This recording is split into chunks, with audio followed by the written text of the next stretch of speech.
મહિલાઓ અને બાળકીઓ પોક મૂકીને રડવા લાગી કારણ કે તેમનું ઘર તોડી પડાયું છે। અમદાવાદના સરદારનગરમાં કમલ તળાવ નજીક આવેલા દબાણો પર બુલડોઝર ફરી વળ્યું। અંદાજે 150 જેટલા એકમો અહીં ગેરકાયદે ઊભા કરાયા હતા, જેને પહેલા નોટિસ આપવામાં આવી અને મંગળવારે ડિમોલેશન હાથ ધરાયું। પોતાનો આશરો છીનવાઈ જતા લોકો બેઘર બની ગયા અને રડવા લાગ્યા। સરદારનગર હોડમાં તળાવમાં આવેલા જે 150 મકાનો છે તેનું ડિમોલિશનની કામગીરી કરવામાં આવી રહી છે। અત્યારે આ લોકો છે, આપ જોઈ શકો છો કે જેનો આસિયાનો તૂટી રહ્યો છે તે રડી રહ્યા છે। આ દીકરી છે તે અત્યારે ચોધાર આંસુએ છે તે રડી રહી છે કે એમનું આ જે મકાન છે તે તોડી પાડવામાં આવ્યું છે, પરંતુ કહેવામાં આવે છે કે ગેરકાયદેસર જે મકાનો હતા તે તોડી પાડવામાં આવ્યા છે। આ લોકોનું કહેવું છે। બેટા તારું નામ શું છે? સોલંકી દિશા। ક્યાં ઘર હતું તારું? આ પડોરે ત્યાં નાનપણથી મેં મોટા થયા છે અને અમે મકાન પાડી દીધા। રાત દિવસ એક કરીને અમારે મકાન બનાવે છે અને પાડી દે છે। વૈકલ્પિક વ્યવસ્થા કરવાનું કીધું છે? હા, કઈ કીધું નથી હજુ તો।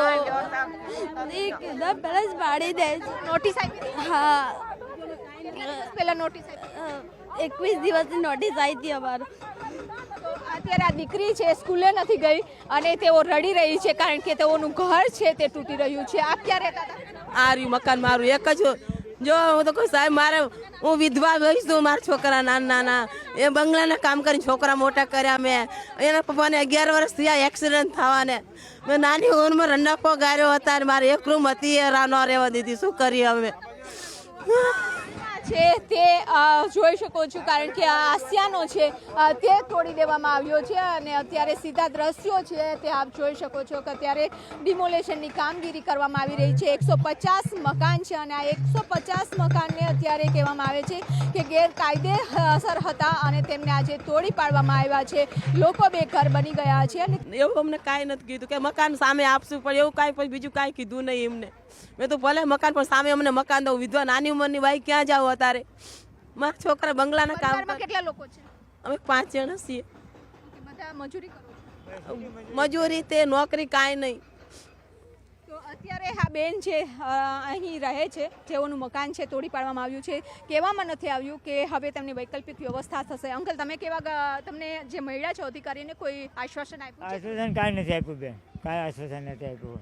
આપ્યું એમ કીધું, કોઈ આપ્યું નથી। નોટિસ આપી? હા, નોટિસ આપી હતી બસ। નોટિસમાં મહિનામાં તો પૂરું કરી દીધું બેન।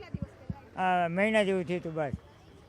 એક મહિનો થઈ ગયો છે કે નોટિસ આપવામાં આવી હતી અને ત્યારબાદ આપ જોઈ શકો છો કે અત્યારે કામગીરી છે તે શરૂ કરી દેવામાં આવી છે। મકાન છે તે તોડી પાડવામાં આવ્યા છે અને લોકો અત્યારે બેઘર બની ગયા છે। લોકોનું કહેવું છે કે ઠંડી છે, ઘરમાં અનેક મુશ્કેલીઓ હોય, વડીલો રહેતા હોય છે, વડીલોની તબિયત સારી નથી હોતી તેવી સંજોગોમાં તેઓ જાય ક્યાં? કારણ કે વૈકલ્પિક વ્યવસ્થા કરવાનું પણ કોઈ સૂચના છે તે આપવામાં નથી આવી। આ તળાવનો 15,000 ચોરસ મીટરનો વિસ્તાર છે। અંદાજે 150 જેટલા મકાનો, કાચા પાકા મકાનો જે આજે દૂર કરવાની કાર્યવાહી હાથ ધરેલ છે।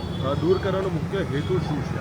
દૂર કરીને ડેવલપમેન્ટ કરવાની કાર્યવાહી હાથ ધરવામાં આવશે। વોટર બોડી પર હતા કે અન્ય વોટર બોડી પર હતા, તમામ વોટર બોડી પર, કમલ તળાવ ઉપર જ હતા જે દૂર કર્યા તમામ મકાન। વૈકલ્પિક વ્યવસ્થા કોઈ એને આપવામાં આવશે? એ લોકોની યાદી બનાવેલી છે, આપણે નોટિસ આપેલી છે। લોકોએ પોતાની જાતે મકાનો ખાલી કરી દીધેલ છે। 21 દિવસની બધાને નોટિસ આપેલી હતી, એ પછી બધાએ પોતાની જાતે મકાનો ખાલી કરી દીધી છે અને સ્થળ પર આવીને વારંવાર સૂચનાઓ આપી, સાથ સહકાર લોકોએ ખૂબ આપેલું છે।